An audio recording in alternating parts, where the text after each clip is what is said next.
बच्चों online class में आपका स्वागत है। बच्चों ऑनलाइन क्लास में आपको अध्याय 6 पढ़ाया जा रहा है, जिसका मैंने शीर्षक आपको बताया कंपनी शैली है। इसके विषय में मैंने आपको जानकारी दी कि हमारी भारतीय चित्रकला है या जो भारतीय कला है वो एक सिस्टम से विकसित हुई कला है।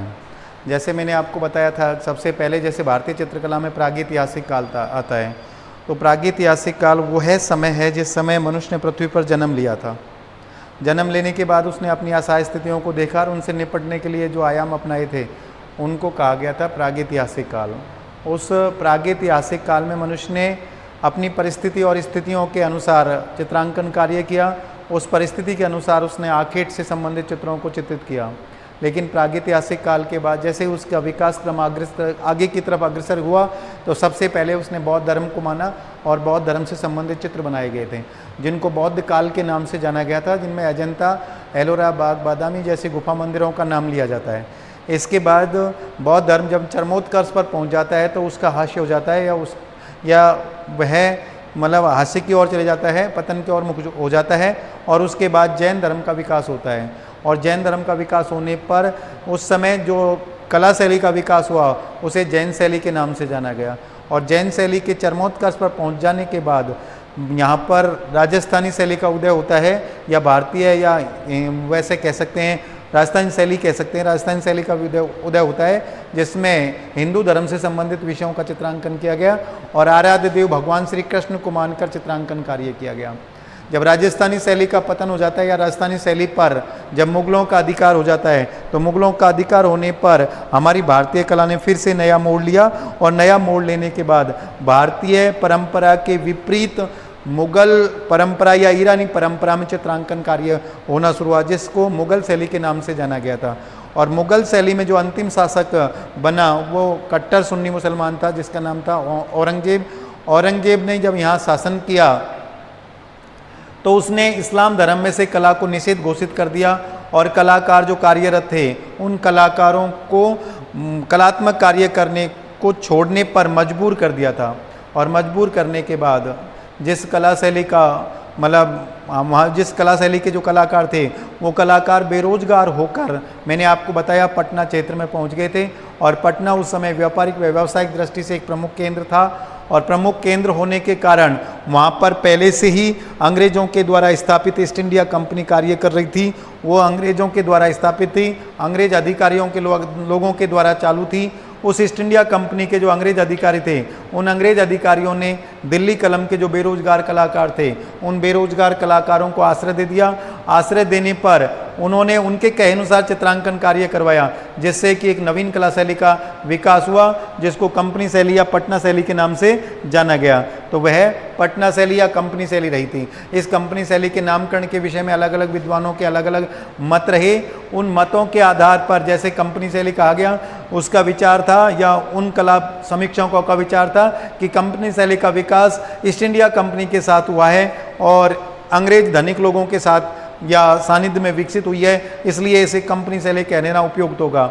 लेकिन जब इसका निर्माण स्थल देखा या इसका जन्म स्थल देखा तो इसका प्रमुख जन्म स्थल उस समय पटना था और पटना ही उस समय व्यापारिक व्यावसायिक दृष्टि से प्रमुख केंद्र था। इसलिए इस कंपनी शैली के जितने भी चित्र बनाए गए थे वो सारे चित्र दुकानों पर रखकर बेचे गए थे। उन दुकानों में से कुछ दुकानें सक्सेस हो गई थी और सक्सेस होने वाली, सफल होने वाली दुकानों पर जो चित्र बिकते थे उन्हें कंपनी शैली के या कंपनी स्टाइल के चित्रों के नाम से बेचा गया था। इसके अलावा जब ये चित्रों को यहाँ से बनवा कर इंग्लैंड में ले जाकर बेचा करते थे तो वहाँ जॉन कंपनी स्टाइल के चित्रों के नाम से बेचा करते थे, इसलिए उसे कंपनी स्टाइल या कंपनी शैली के नाम से जाना गया था। इस कंपनी शैली का प्रचार प्रसार संपूर्ण भारत में हुआ, जिसमें आपको मैंने बताया तंजौर, सतारा, गोलकुंडा, पूना, लखनऊ, वाराणसी, बनारस और पटना, बिहार आदि क्षेत्रों पर इसके चित्रांकन कार्य हुए थे। और इसमें जो चित्रण टेक्निक है वो टेक्निक पाश्चात्य रखी गई थी और विषय सभी भारतीय रखे गए थे। ठीक है, तो इस कंपनी शैली को आगे बढ़ाते हुए इसके प्रमुख जो चित्रण धरातल हैं और चित्रण विधि हैं उनके विषय में अपन अध्ययन कर रहे हैं। तो कंपनी शैली के चित्रण धरातल के रूप में यहाँ पर कागज, कैनवास और हाथीदांत, अभ्रक के टुकड़े आदि चित्रों को यानी आदि चित्रण धरातलों के रूप में इन्होंने लिए थे। तो कंपनी शैली के चित्रण धरातल में कागज, कैनवास, हाथीदांत, कैनवास के विषय में जो जूनियर में यहाँ अपने पास पढ़े उनको तो पता होगा कैनवास किसे कहते हैं। कैनवास एक मोटा दानेदार कपड़ा होता है जिस पर ऑयल रंगों के द्वारा रंगांकन किया जाता है। उसके छेद बंद करने के लिए पहले उसके ऊपर फेविकॉल का कोट किया जाता है और फेविकॉल के बाद उसके ऊपर प्राइमर किया जाता है। इस तरह से तैयार किए गए और लकड़ी के फ्रेम पर कसा जाता है, इसको कैनवास कहते हैं। हाथी दांत और अब्बक के टुकड़े आदि चित्रण धरातल के रूप में लिए थे और चित्रण विधि के रूप में कंपनी शैली में तेल रंग अर्थात तेल रंग विधि वह होती है जिसमें कलाकार तेल रंगों को लेकर चित्रांकन कार्य करता है। और तेल रंग वे वो रंग होते हैं जिन रंगों में माध्यम के रूप में तेल का प्रयोग किया जाता है, उन्हें तेल रंग के नाम से जाना जाता है। और जल रंग वे रंग होते हैं जिनमें माध्यम के रूप में जल का प्रयोग किया जाता है, उन्हें जल रंग कहते हैं। एचिंग, लिथोग्राफ, माइका पेंटिंग होती है। अभ्रक के टुकड़े पर बनाए गए चित्रों को माइका पेंटिंग कहते हैं। और शाह कलम, एक ही काली स्याही के द्वारा निर्मित चित्रों को शाह कलम चित्र कहा जाता है।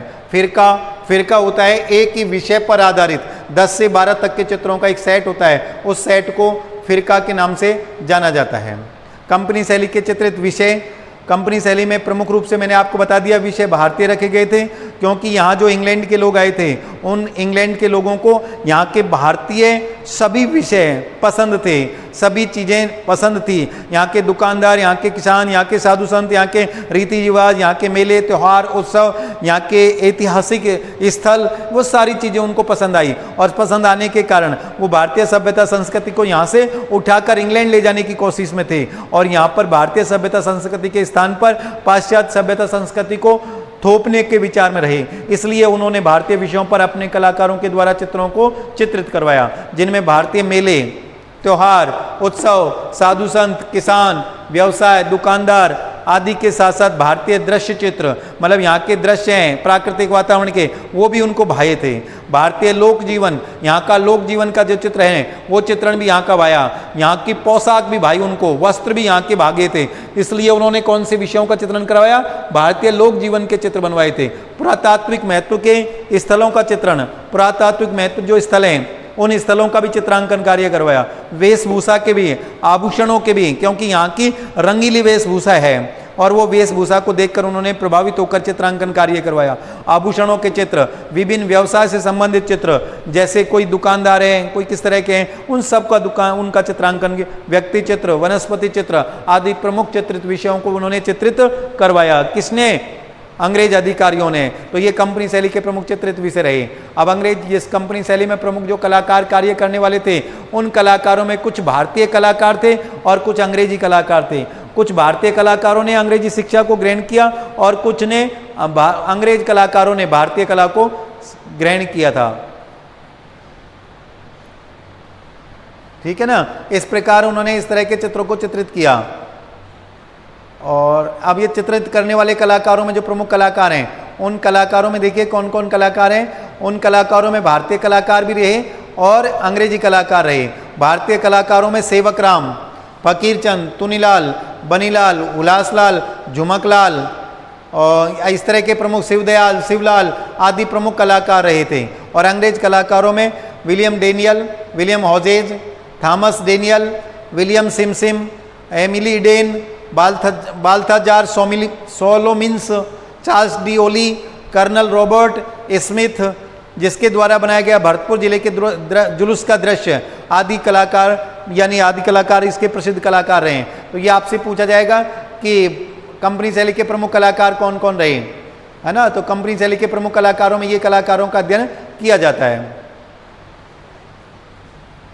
उसके बाद आते हैं कंपनी शैली के प्रसिद्ध चित्र। तो कंपनी शैली के प्रसिद्ध चित्रों में भरतपुर जिले के जुलूस का दृश्य एक चित्र है, सपेरा और सपेरन दूसरा चित्र है, पतंग बेचने वाला, मछली पकड़े बिल्ली, चरखा चलाने वाली प्रसिद्ध चित्र रहे हैं। और 1850 से 1880 के मध्य यह शैली अपने चरमोत्कर्ष पर थी। बाद में कैमरे के प्रचलन से इसकी मांग घटने लगी। अर्थात अपने यहाँ जब कंपनी शैली चल रही थी, उसी समय जब कंपनी शैली का विकास हुआ, उसी समय क्या हुआ कि कंपनी शैली मतलब कंपनी शैली का विकास हुआ, उसी समय यहाँ कैमरे का आगमन हो गया। और कैमरे का आगमन हो जाने के कारण कैमरे का जब आगमन हो गया तो आगमन हो जाने के कारण जो चित्र थे वो चित्रों को पूछना कम हो गया, और पूछना कम होने के कारण, उनकी इज्जत कम होने के कारण, उनकी डिमांड कम होने के कारण वो पीछे चले गई और फिर ये कंपनी शैली मतलब हल्की पड़ने लगी थी। ठीक है, तो कंपनी शैली के चित्रों के प्रमुख विशेषताएं, कंपनी शैली में आंतरिक भावाभिव्यक्ति के स्थान पर यथार्थता पर बल दी गई। अब ये कंपनी शैली में जो चित्र बनाए गए थे ना, उन चित्रों में भारतीय जो कला शैली है उससे थोड़ा भिन्न बनाया गया। भारतीय कला में आंतरिक भावाभिव्यक्ति को महत्व दिया जाता है, जबकि इसमें आंतरिक भावाभिव्यक्ति के स्थान पर यथार्थता पर बल दिया गया। मॉडल पद्धति पर चित्र में चित्रण कार्य किया गया।